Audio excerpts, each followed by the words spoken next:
The peaceful deception. The Galactic Assembly Hall stretched across 3 kilometers of pristine metal and crystal, floating in the neutral zone between 5 major star empires. Representatives from 47 species gathered here every cycle to discuss trade, territories, and the occasional minor conflict. Among them sat Commander Maya Rodriguez, though none of the aliens knew her military rank. To them, she was simply Earth's cultural attaché, another soft-spoken human promoting art exchanges and medical research partnerships. Maya watched the proceedings with dark eyes that missed nothing. The Saurians, massive reptilian beings from the Scales sector, dominated the center platform with their bulk. Their ambassador Krexthon spoke with the confidence of a species that had conquered 30 systems through brute force. To his left, the insectoid hivers clicked and buzzed, their compound eyes reflecting the chamber's lights in thousands of facets. They controlled the galaxy's fastest ships and weren't shy about reminding everyone. The ethereal luminants floated near the ceiling, their translucent bodies pulsing with soft bioluminescence as they communicated through light patterns only they fully understood. And then there were the humans.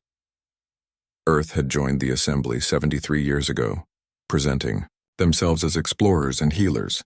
They shared agricultural techniques that ended famines on dozen worlds. Their doctors cured diseases that had plagued entire species for millennia. When conflicts arose, human mediators helped negotiate peaceful solutions. Not once had Earth shown military ambition or capability beyond basic self-defense forces suitable for dealing with pirates. Maya's earpiece buzzed with an encrypted message from Earth Command. She read it through her neural implant, her expression never changing. The message was simple. Phoenix Protocol remains dormant. Maintain cover. She deleted the message immediately. Phoenix Protocol was humanity's greatest secret, a military force hidden across dark space, asteroid fields, and dimensional pockets that the galaxy's sensors couldn't detect. The assembly session proceeded normally until warning klaxons suddenly shattered the diplomatic calm. The main viewing screen erupted with emergency broadcast from the galaxy's edge. Ambassador Krexthon rose to his full 3-meter height, his scales shifting to an aggressive red pattern. The hiver's wings buzzed in alarm frequencies that made Maya's teeth ache. Director Yelan, a luminant who served as the assembly's moderator, pulsed in distress patterns. Through the translation systems, its light speech became words all could understand. Members of the assembly, we face an unprecedented crisis. Unknown vessels have emerged from dark space beyond the terminus line. They call themselves the Void Breakers. The screen displayed footage that made even the battle-hardened Saurians step back. Ships that seemed to be carved from pure darkness moved through space like predators. They didn't reflect light or emit energy signatures until they attacked. When they did strike, their weapons simply erased matter from existence. Not destroyed, not vaporized, but removed from reality itself. 17 frontier colonies have already fallen, Director Yelan continued. The Saurian Third Fleet engaged them at Kepler Station. Of 200 warships, 11 survived. The Hiver Speed Squadron attempted hit-and-run tactics near the Proxima gates. They lost 60% of their forces in 3 minutes. Maya maintained her facade of concern and helplessness, though inside her military mind was already analyzing the enemy's tactics. The Voidbreakers used quantum erasure weapons, something humanity had theorized but never built due to the ethical implications. Their ships operated on principles that violated several assumed laws of physics. They were either incredibly advanced, or from somewhere that physics worked differently. Ambassador Krexthon slammed his armored tail against the floor. The Saurian Empire will not yield. We will gather our full might, every warship, every warrior. These invaders will learn why we have ruled our sector for 3,000 years. The Hiver representative, Speaker Zek 9, vibrated its wings in agreement. The swarm concurs. Our fastest ships will coordinate with Saurian strength. Together, we can overwhelm any enemy. Over the next 3 days, Maya watched the galaxy's greatest military powers throw everything they had at the Voidbreakers. The combined fleets of the Saurians and Hivers, nearly 3,000 ships strong, met the enemy at the Battle of Stillwater Nebula. The engagement lasted 14 minutes. 8 ships escaped to tell of the complete annihilation. The Luminants tried their approach next, using their mastery of energy manipulation to create barriers of pure light. The Voidbreaker's weapons passed through them as if they weren't there. The mysterious Void touched, who claimed to understand the spaces between reality, attempted to phase their ships into dimensions where the enemy couldn't follow. The Voidbreakers followed anyway, and destroyed them in spaces that shouldn't have allowed matter to exist. Fear spread through the assembly like a plague. Species that had been enemies for centuries huddled together, sharing what little intelligence they had. The Voidbreakers sent a single message to the galaxy: "Your existence is an error. We come to correct it." On the 5th day, with the enemy fleet only weeks away from the core worlds, Director Yilan called an emergency session. Every member species was asked to contribute anything, any weapon, any technology, any knowledge that might help. The proud Saurians admitted they had nothing left. The Hiver's speed meant nothing against an enemy that seemed to exist partially outside normal space. The Luminant's energy manipulation was useless. When it came to Earth's turn, Maya stood slowly. Every compound eye and sensory organ turned to her. She could feel their dismissal, their pity for the weak humans who were about to die alongside them. Ambassador Krexthon actually laughed, a sound like grinding stone. "What can Earth offer? Will you negotiate with Oblivion? Perhaps offer them your medical technology?"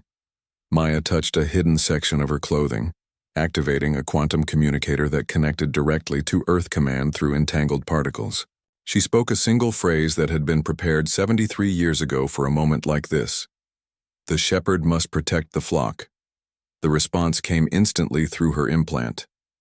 "Phoenix Protocol authorized. The giant awakens." Maya looked directly at Ambassador Krexthon.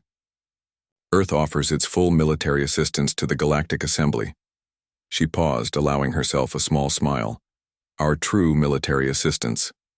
The chamber erupted in confused murmurs. The Hiver speaker buzzed in what might have been amusement. "Earth has no military to speak of. Your defense forces could barely handle a single pirate clan." Maya's fingers danced across her personal display, entering codes that had been burned into her memory during training. "Director Yilan, I request permission to use the main display for an urgent transmission from Earth." The Luminant pulsed confusion, but granted permission. The massive screen flickered, then showed a view of Earth's moon. For a moment, nothing seemed unusual. Then the moon itself began to change. What everyone had assumed was crater shadows shifted and moved. Massive doors, kilometers wide, opened across the lunar surface. Ships began to emerge, but these weren't like anything the galaxy had seen before. Human warships didn't look like the predatory vessels of the Saurians or the sleek speeders of the Hivers. They looked utilitarian, almost ugly, like someone had welded weapons onto cargo haulers. But there were hundreds of them, then thousands. From behind Earth's moon, from Mars, from the asteroid belt, from Jupiter's moons, ships appeared as if from nowhere. Maya's display showed more feeds. In the Oort cloud at the edge of Earth's system, space itself seemed to tear open. Massive dreadnoughts emerged from dimensional pockets where they had been hidden for decades. Near Earth's sun, structures that the galaxy had been told were solar energy collectors revealed themselves as shipyards, releasing freshly constructed battleships that had been built in secret. "This is Fleet Admiral Chen from Earth Strategic Command," a voice echoed through the chamber. Maya recognized her uncle, though she showed no reaction. "Humanity is mobilizing the Terran Guard. We are sending the 1st through 5th combat fleets to engage the Voidbreaker threat. Estimated. Arrival at the conflict zone, 17 hours. The assembly sat in stunned silence. Ambassador Krexthon's scales had shifted to a pale green color that Maya recognized as shock. The Hiver's wings had stopped moving entirely. Director Yilan's lights flickered in patterns that didn't match any known emotional state. 17 hours, Speaker Zek-9 finally managed. "The conflict zone is 40 light-years away. That's impossible. Even for our fastest ships, it would take days." Maya pulled up another display. "Humanity developed dimensional skip drives 50 years ago. We can move through folded space-time rather than across it. We've been using slower, conventional drives in our civilian ships to maintain the illusion. Illusion? Ambassador Krexthan's voice was barely a whisper. Maya nodded. Everything you've seen of humanity has been carefully orchestrated. We learned long ago that showing military strength to the galaxy would make us targets. Every new species that revealed advanced weapons eventually faced coalitions against them. Wars that destroyed entire civilizations. So we chose a different path. We became the helpers, the healers, the peaceful ones. Meanwhile, we prepared for the day when the galaxy would face a threat that required our true capabilities. The screen now showed the human fleets in motion. Ships disappeared from normal space and reappeared light years away in seconds. But more disturbing to the alien observers was what else they saw. Human ships weren't just military vessels. They were modular, adaptive platforms. As they moved, they reconfigured themselves, weapons systems sliding into new positions, armor plating shifting to meet expected threats. We studied every military doctrine in the galaxy, Maya explained. Saurian brute force, Hiver speed tactics, luminant energy manipulation, even the void-touched dimensional phasing. We incorporated everything into our combat systems, but more importantly, we studied Earth's own history of warfare. Thousands of years of conflict taught us things no other species learned because they achieved spaceflight before exhausting their planetary combat evolution. The awakening giant, the first combat fleet, dropped out of dimensional skip drive at the edge of the terminus line, exactly where the void breakers had been advancing. Admiral Jennifer Park stood on the bridge of the TGS Prometheus, humanity's flagship, watching as her tactical display populated with enemy positions. The Voidbreaker fleet hung in space like wounds in reality itself, their dark ships absorbing all scanning attempts. "All ships, this is Admiral Park," she broadcast to her fleet. "Initiate combat configuration Delta. I want adaptive shields online and pattern randomizers active.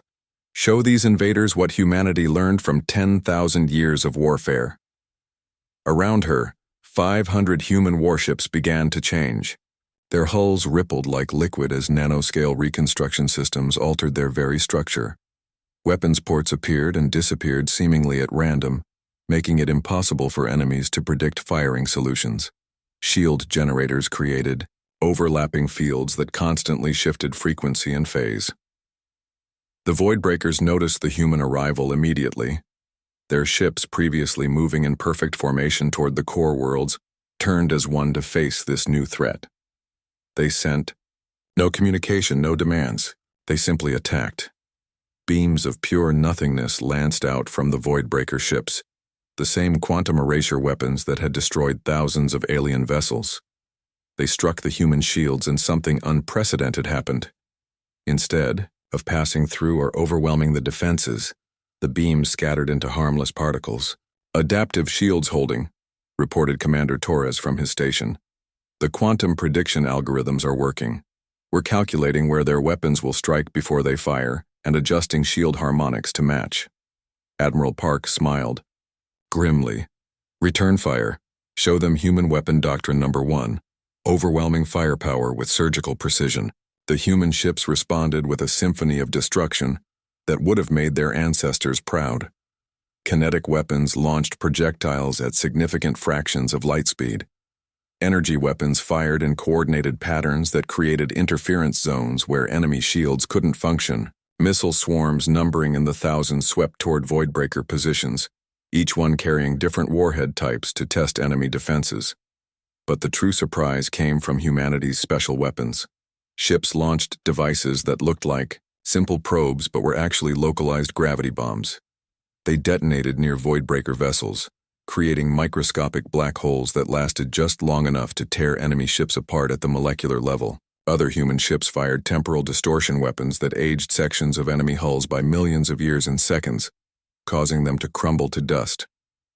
The Voidbreakers adapted quickly, their ships shifting to counter-human tactics. They began phasing partially out of normal space to avoid kinetic weapons. They generated their own gravity fields to neutralize the black hole weapons. For every human innovation, they had a counter. "Admiral," Commander Torres called out, We're receiving a transmission from the assembly. They're watching the battle. Put them through, Park ordered. The main screen split to show the assembly chamber. Every alien representative was watching the battle feeds in stunned silence. Admiral Park could see Maya Rodriguez among them, maintaining her calm facade despite the chaos around her. Admiral Park, Director Yilan's translated voice carried, awe and fear in equal measure. Your weapons, your tactics, they're unlike anything we've seen. How is this possible? Park never took her eyes off the tactical display. Director, humanity spent 10,000 years perfecting the art of war on our home planet. We fought with sticks, stones, swords, guns, nuclear weapons, and finally weapons that could crack continents. We learned that victory isn't about having the biggest gun or the fastest ship. It's about adaptation, innovation, and the will to survive. As she spoke, the second and third combat fleets arrived, dropping out of skip drive in perfect formation. But these ships were different from the first fleet. Where the first fleet ships were adaptable platforms, the second fleet consisted of specialized siege vessels, each one built around massive spinal weapons that could focus enough energy to destabilize a star. The third fleet brought something else entirely. Carriers launching thousands of AI-controlled drone fighters that moved like a coordinated swarm. The Voidbreakers found themselves surrounded and outmaneuvered. Every time they adapted to one human, tactic 3 new ones appeared. The drone swarms would sacrifice themselves by the hundreds to create openings for the siege weapons. The adaptive ships of the first fleet would shift roles mid-battle, becoming shields for damaged allies or weapon platforms as needed. Detecting dimensional fluctuations, Lieutenant Sarah Kim announced. The Voidbreakers are trying to retreat into dark space. Admiral Park's expression hardened. Activate the dimensional anchors. No one leaves until this is finished. Ships, from the 4th Fleet, which had just arrived, deployed massive devices that looked like geometric sculptures made of pure energy. These dimensional anchors created a localized space-time lock, preventing any form of faster-than-light travel or dimensional phasing within a 100 light-year radius. The Voidbreakers, realizing they were trapped, fought with desperate fury. They revealed weapons they hadn't used before, beams that tried to rewrite the fundamental constants of physics in localized areas, turning human ships into exotic matter or collapsing them into 2-dimensional sheets. But for every exotic attack, humanity had an answer. Ships equipped with quantum stabilizers maintained their coherence. Others deployed causality shields that prevented changes to their timeline. The battle raged for 6 hours. The assembly watched in horrified fascination as humanity demonstrated combat capabilities that surpassed their combined military might. But more disturbing than the weapons was the coordination. Every human ship moved as part of a greater whole, their tactics flowing and adapting like a living organism. Finally, the Voidbreaker fleet began to break. Their perfect formations dissolved into chaotic retreat attempts. Some ships simply stopped fighting, hanging dead in space as their crews apparently gave up. Others turned their weapons on their own allies, in what looked like panic or madness. Admiral, Commander Torres reported, we're receiving a transmission from the lead Voidbreaker ship. They're requesting terms. The bridge fell silent. After all their pronouncements about correcting the galaxy's existence, the Voidbreakers were surrendering. Admiral Park stood from her command chair and faced the main screen. This is Admiral Jennifer Park of Earth Strategic Command. State your terms. The screen shifted to show the interior of a Voidbreaker ship. The beings inside were unlike anything in known space, appearing as shifting geometric patterns that hurt to look at directly. When they spoke, it was through mathematical concepts translated into words. We miscalculated, the lead Voidbreaker stated. Your species exhibits combat evolution beyond our parameters. We sought to correct what we perceived as chaos in this galaxy. We now understand that chaos is not error but strength. We request cessation of hostilities and safe passage, back to dark space. Admiral Park glanced at her tactical display. The 5th Fleet had just arrived, and with it came humanity's most terrible weapons, things that Earth's government had hoped never to use. Ships carrying strangelet bombs that could convert entire star systems into strange matter. Vessels equipped with false vacuum collapse initiators that could theoretically destroy significant portions of the galaxy. You attacked our galaxy without provocation, Park said coldly. You destroyed thousands of ships and killed billions of beings. Why should we allow you to leave? The Voidbreakers' pattern shifted in what might have been their equivalent of distress. Because you are not like the others. You hide strength behind weakness. You show mercy despite capability for absolute destruction. This paradox marks evolved consciousness. We recognize superiority and yield. Park was quiet for a long moment. The entire galaxy was watching. This moment would define humanity's relationship with every other species for generations to come. She could destroy the Voidbreakers completely, demonstrating human military supremacy. Or she could show that humanity's greatest strength wasn't their weapons but their wisdom in knowing when not to use them. You will leave this galaxy immediately, Park finally said. You will never return. If we detect your presence in our space again, we will not offer terms. We will simply end you. Is this understood? Understood. We accept these terms. Park nodded to her communications officer. Stand down dimensional anchors. Let them go. The geometric energy structures dissolved, and immediately the Voidbreaker ships began to phase out of normal space. Within minutes, they were gone, vanishing back into the dark space from which they had emerged. The greatest threat the galaxy had ever faced simply left, driven away by the species everyone had dismissed as weak. Admiral Park turned her attention back to the assembly. Every alien representative was staring at the display in shock. Ambassador Krexthon's scales had shifted through so many colors he looked like a rainbow. The hivers were buzzing at frequencies that their translators couldn't process. Director Yalan's bioluminescent form was flickering rapidly. Members of the Galactic Assembly, Admiral Park addressed them formally. Humanity has revealed its true military capabilities only because the situation demanded it. We have no interest in conquest or domination. Our fleets will return to Earth space and we will resume our role as peaceful members of this community. But, she continued, her tone carrying steel beneath the diplomacy, let this be clearly understood.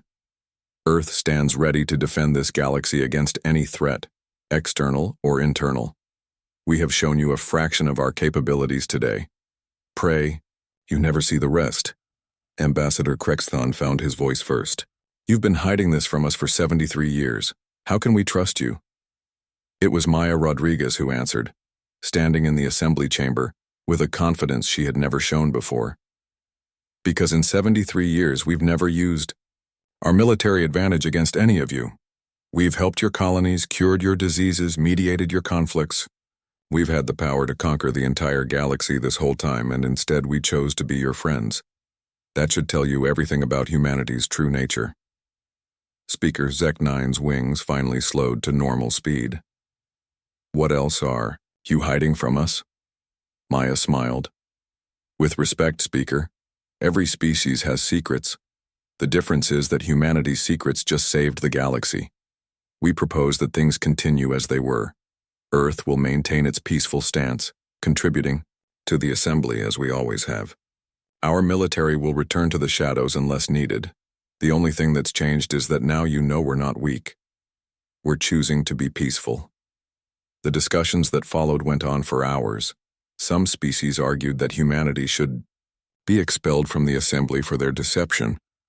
Others pointed out that without that deception, the galaxy would now be extinct. In the end, a consensus was reached. Earth would remain in the assembly but with a new understanding. They were no longer seen as the weak, peaceful species to be protected or ignored. They were recognized as the sleeping giant that chose to dream peaceful dreams. Admiral Park ordered the human fleets to return home. One by one, the thousands of ships began to vanish into skip drive, returning to their hidden bases.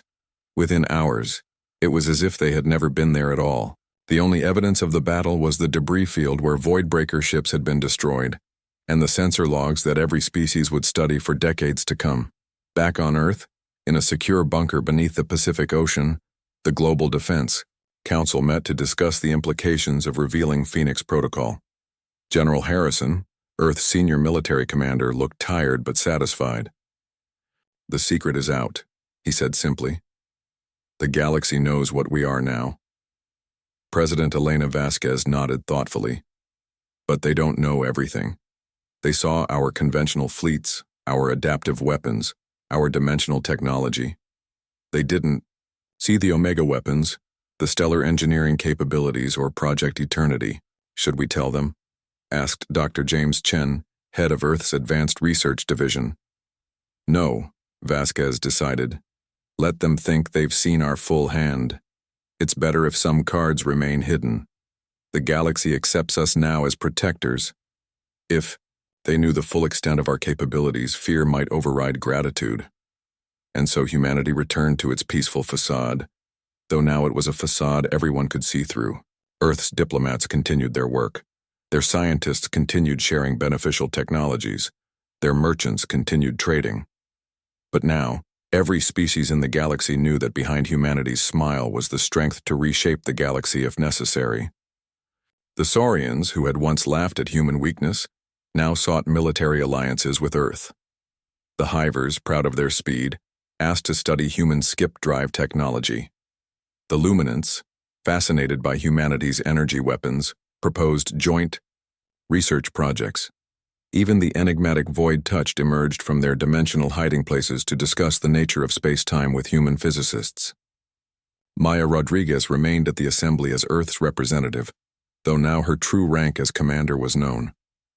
She found it amusing how differently the other species treated her now. Where once they had patronized and ignored her, now they showed respect tinged with healthy fear. 3 months after the Voidbreaker incident, she stood in her office looking out at the stars. Ambassador Krexton entered without knocking, something he would never have done before. "Commander Rodriguez," he said, his scales shifting to a respectful blue. "I owe you an apology. For years I mocked your species as weak. I see now that true strength is not in displaying power but in knowing when to reveal it." Maya turned to face him. "No apology necessary, Ambassador. You responded as we expected, as we wanted you to. If you had suspected our true nature, you might have united against us. Instead, we were able to prepare in peace for a real threat." "Your species is terrifying," Krexton admitted. "To hide such power, to let others mock you while you held the ability to destroy us all, it requires a level of self-control the Saurians could never achieve." "That's where you're wrong," Maya said gently. "Every species has this potential, the capacity for both creation and destruction, for war and peace. Humanity simply learned the lesson early, written in the blood of our own world. We nearly destroyed ourselves multiple times before reaching the stars. Those hard lessons taught us that the greatest warrior is the one who chooses not to fight unless absolutely necessary." The galaxy had learned something important about humanity that day. They were not weak pacifists to be dismissed or protected. They were the apex predators who had chosen to be shepherds instead. And when the flock was threatened, the shepherds had shown their teeth. From that day forward, the galaxy knew peace not because species couldn't fight, but because humanity stood watch. Hidden fleets patrolled dark space. Secret bases monitored for threats. Earth's children had become the galaxy's guardians not through conquest but through choice. And in the deepest vaults of Earth, in files marked with the highest security classifications, plans waited for threats even greater than the Voidbreakers. Plans for weapons that could rewrite reality, for ships that could traverse not just space, but time, for technologies that bordered on magic. Humanity hoped these would never be needed, but if they were, the galaxy's protectors would be ready. The moment humans revealed their true combat power had passed into history, but its effects would ripple through time. The galaxy had witnessed the awakening of the giant, and learned that sometimes the most dangerous beings are those who choose to be gentle. For in that choice lay a strength greater than any weapon, the strength to hold back the darkness not because they had to, but because they could.